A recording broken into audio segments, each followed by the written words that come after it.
Kështu që ne e kemi në lidhje të drejt për drejt trajnerin e Trepçës së futsal, Artan Gjakën. Trajner, përshëndetje dhe mirë se vjen në Radio Dugazhini. Përshëndetje Besi, mirë se gjeta. A po fillojmë nga postimi, a po fillojmë nga fitoria e mbrëmshme? Dyja të rëndësishme, se të lajkove ndërështë. Hajde shkojmë me fitoren. Kene marri fitore shumë të rëndësishme, 4-ta e radhës në Super League. Po, kemi një seri të mirë të fitoreve, përveç të fitoreve që është me rëndësi të lojve të mira, edhe na ka detyruar edhe neve që me kriju një ambient sa më të mirë dhe të përshtatshëm edhe për lojtar. Dhe kjo po shpërblet edhe me rezultate, sidomos këto 4 xhirot e fundit, me çka jam falënderues ndaj lojtarëve për angazhimin dhe dëshirën që po e tregojnë ndaj klubit edhe neve.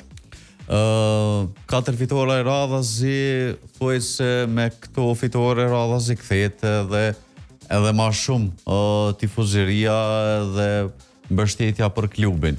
Është interesant që sidomos në Mitrovic kur ka rezultat ka edhe mbështetje shumë të madhe. Është e vërtetë kjo?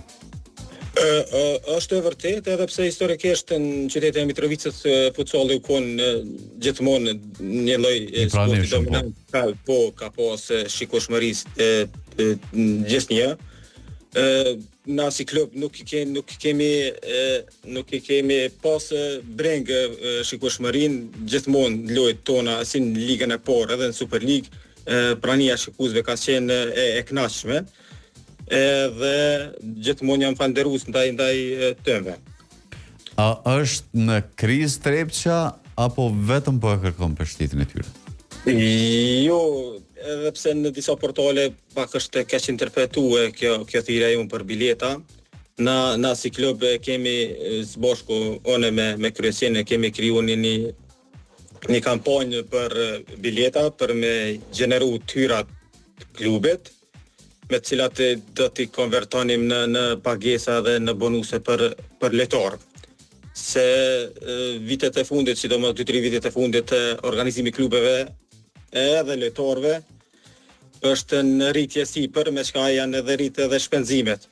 Edhe na po mundohemi me të hap edhe me ekipe tjera të cilat realisht kanë buxhet shumë më të madh se na, po e përmendet Zeronishi në Prishtinën edhe Sfundi dhe Drenica.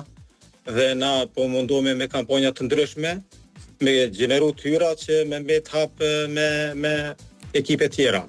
Po jo që e kemi ndonjë krizë të thellë të financave, se dhe na si klub i kena shfrytzuar që të ligjin për sponsorizim, i kemi disa sponsor, të cilët na kanë përkrahur dhe na përkrahin, po që kjo kampanja e fundit e biletave na ka kriju një motiv të madh, se janë lajmëruar një numër i madh qytetarëve që kanë përgjigj ftesës tonë dhe kanë ble bileta, dhe po du përmes Radio Dugazhinit me i shpreh falënderim secilit ka kontribuar dhe vazhdon të kontribuojë në klubin e futsallit. Artana ka pas një numër të biletave të konsiderueshme, ka pas një limit saj apo ka qenë limiti për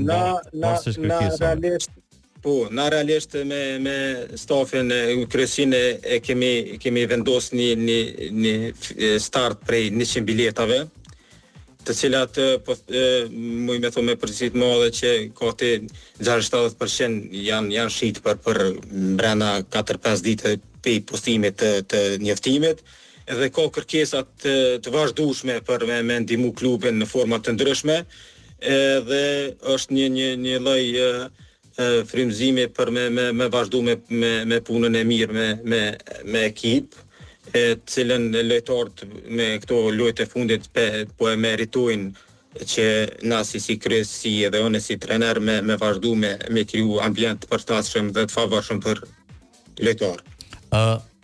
Okej, përmendeva shumë sepse bileta thuaj se është një shifër modest, është rreth 10 euro për ta pasur biletën vjetore. Po çka ndodh a do të ketë edhe biletat e thjeshta për tifozët e tjerë, sepse e dim që paka shumë në futsal, sporti i futsallit paka shumë prej tyre vetëm kur kanë ndeshje shumë të rëndësishme ose në garat evropiane i qesin biletat në shitje kështu. Po. Realisht me sa diunë vetëm Drenica momentalisht e ka me hyrje domnej me shiqu ndeshjet e tyne. Pjesa tjetër e ekipeve në shumicën e rasteve kanë pa biletë dhe ne gjithmonë e konsideroj si shumë të ndershme këtë iniciativë sepse realisht hyrja te na me shiqu ndeshjet është pa pare. Kjo puna e biletave është kriju vetëm si një lloj mjeti që qytetarët me mujt në një farforme me ndihmu klubin. Okej. Kjo gjithmonë ka ardhur si qysh me shpreh si nevojë, pasi na në vitin 2025 për komunës nuk jemi subvencionu. Po, kuptohet arsyeja e cila ka qenë, po. Po, fushata zgjedhore dhe nuk ka pasur buxhet, po. Po, gjithmonë para fillimit të kampionatit e bëna një kalkulim të buxhetit edhe e kemi kalkuluar dhe mjetet e komunës të cilat na mandej na kanë penalizuar dhe na ordosh me kriju një lloj backupi të buxhetit që me funksionu deri në fund. Artan, po e kthejmë pak edhe në humor. Po çka nëse tifozët të tjerë ankohen pse këta që kam ble bileta dhe ata cilët nuk kam ble bileta me i me këshir deshe njëjtë. Po është edhe kjo. Mirë po na gjithmonë para secilit që ka kontribu në blerjen e biletave kena potencu që kjo bilet realisht është bilet veç ndihmë klubit, se edhe pakit bilet mund është marrë me shiqun deshen. Mirë po secili prej kontribuesve për blerjen e biletave e ka shpreh dëshirën me ndihmu klubin, jo pse me blen një bilet ose shumica bilet e kanë potencu që nuk kanë kohë, ka mundësi që nuk vinë me kohë ose diçka ngjashme. Mirë po, ideja e këtë biletës është ndihmë klubit, një lloj mënyre për me gjeneru tyra. Artan, Superliga si vjet?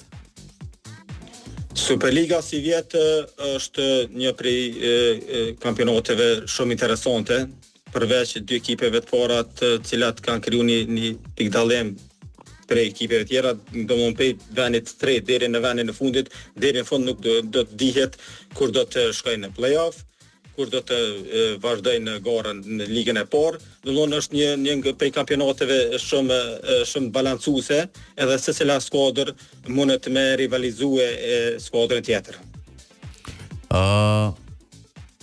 E përmendë, është shumë interesant Superliga si vjet, po çka po du me të pyet në lidhje, e përmendë dy për ekipeve kanë shfaqur një farë diferencë, Drenica dhe Prishtina 0-1, po deri në fund, cili është objektivi i Trepçës?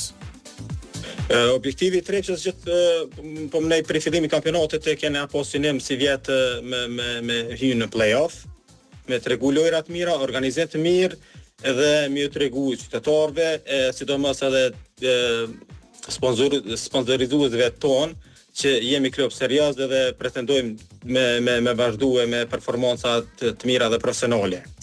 Po si vjet domthonë ne kena objektiv me hyrje në play-off, në rrugë të mirë jena me këto 4 fitore, edhe konkurrentët kryesorë kemi vendas, kemi me zhvillu ndeshjet, edhe po besoj që do të arina objektiven si vjet. Edhe një pyetje të fundit, platformën, se ke për të publikuar statistikat në kohë, golashënues më të mirë e gjithçka tjetër. Po, Komisioni i Futsallit vitet e fundit, sidomos 2 vitet e fundit